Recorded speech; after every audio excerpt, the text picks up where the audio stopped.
Bonjour, aujourd'hui nous allons passer donc cette session du cours sur le mariage. Nous allons parler de la gestion des conflits dans le couple. Et je prie que ce cours vraiment vous prépare à une vie de couple heureux. Je prie que ce cours vous permette, vous qui êtes déjà en couple, de pouvoir savoir comment gérer chaque fois qu'il y a un feu à la maison. Car le feu ne doit pas brûler au point de consumer ce qu'il y a dans la maison et les maisons voisines. Que le Saint-Esprit puisse nous aider. Amen. La gestion plutôt des conflits dans le couple. Laissez-moi vous dire que le mari a une grande responsabilité dans la gestion des conflits dans le couple. Contrairement à ce qu'on croit et ce qui se passe malheureusement dans les couples, où le conseil de grand-mère dit « faut à 5 h du matin ». Moi, je ne me réveille pas à 5 h du matin. Mon sommeil est cher. Quand je me réveille, c'est à 5h30 et c'est pour prier. C'est pas pour régler un problème. Donc, les conseils de grand-mère, quand il y a un problème entre toi et ton mari, c'est à toi de t'humilier, de faire à manger, de faire le lit. Non, non. Laissez-moi dire que bibliquement parlant, la responsabilité de produire la gestion d'un conflit qui doit aller à bon terme dans un foyer revient au mari. C'est à lui qu'on a demandé d'aimer sa femme. Donc celui qui aime, tu aimeras ton prochain, a la responsabilité de gérer. La femme aussi aime son mari, mais c'est à l'homme que c'est un commandement d'aimer son mari. Donc c'est à lui de mener la démarche. Il faut beaucoup d'amour pour enclencher le processus de gestion et résolution d'un conflit. La femme, avec douceur et soumission, va faciliter maintenant la résolution. Lorsque la femme est can, non, ça ne marche pas. Quelqu'un dit can. Voilà, non, la femme doit être douce et soumise. Ça, c'est sa beauté intérieure. Donc, la femme, avec sa douceur et sa soumission, va faciliter. Mais l'homme, avec son amour, va enclencher. La gestion des problèmes, maintenant, je vais vous demander de lire le livre d'un ami à moi, le docteur Dossa Moïse, d'accord? Et vous aussi jouissez de votre couple, d'accord?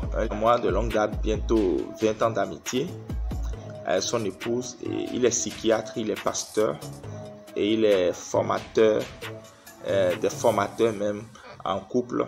Il a fait l'Institut Agaï du leadership. Donc, je vous recommande son livre. C'est un livre très important pour que vous puissiez aborder beaucoup d'autres choses. Il y a, les conflits dans le couple, il y a certaines choses qui se passent. Le conflit est là, le nœud du sujet est là, mais il y a l'un qui contourne ça alors que l'autre essaie de le déplacer. Ça ne va jamais être réglé. Nommez les choses, mettez des mots M-O-T-S sur vos mots M-A-U-X. Ce qui fait mal là, ce qui ne va pas, dites réellement ça, ne contournez pas. Tu sais que c'est parce que tu n'es pas satisfait au lit ou satisfaite au lit qu'il y a problème, mais tu commences à dire que c'est parce qu'il ne donne pas l'argent. C'est deux choses complètement différentes. Ou alors les deux conjoints contournent le problème. C'est parce que l'homme a déjà trouvé une femme au dehors qui commence pas à trouver maintenant que sa femme ici est impolie, que sa femme ne fait pas ceci. Non. Monsieur, abandonne ce qui est au dehors et reviens vers ta femme. Ou bien encore une autre manière malsaine, c'est que chacun tire le drap de son côté. Non, vous n'êtes pas en compétition. Vous êtes en cogestion d'une maison. Vous avez des compagnons de destinée. Quand on est compagnon de destinée, on ne tire pas le drap de son côté, mais on marche main dans la main. Et maintenant, la bonne manière, c'est que chacun vient d'abord avec le souci de bien gérer le problème, de bien régler le problème. Et puis, on ne cherche pas moi, mon intérêt, mais l'intérêt du foyer. C'est pas que in fine, il ne faut pas que quand on va résoudre le problème, ce soit moi qui ai raison. Mais quand on va résoudre le problème, il faut que ma maison ait gagné.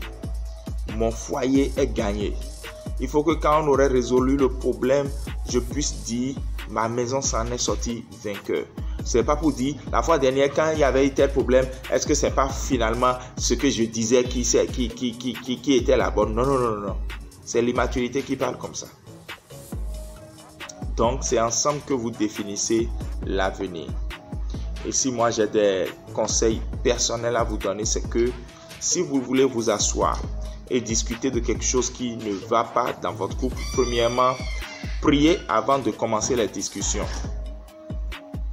Priez réellement, priez avant de commencer les discussions. Dites, Seigneur, je veux vraiment ta présence entre mon épouse et moi, mon mari et moi, pour que nous puissions bien nous comprendre. La prière sature l'atmosphère de la présence de Dieu. Et puis maintenant, faites tout pour résoudre les problèmes au fur et à mesure. Ne les laissez pas s'accumuler. Respectez ce que Ephésiens 4:11 a dit. Réglez les problèmes avant que la nuit ne tombe et ne donnez pas accès au diable. Le chrétien, avec son foyer, est le seul foyer où les problèmes ne sont pas appelés à perdurer parce que nous avons le culte familial matin et soir. Et à cause du culte familial matin et soir, nous devons régler les problèmes avant de nous coucher. Donc, on ne peut pas rester comme ça et prier ensemble. Donc, voilà un peu les conseils que je peux donner. Voilà un peu ce que j'ai pu partager avec vous d'une manière un peu spéciale. J'espère que vous avez compris. Shalom et donc à tout à l'heure, posez vos questions. Je suis déjà là pour y répondre.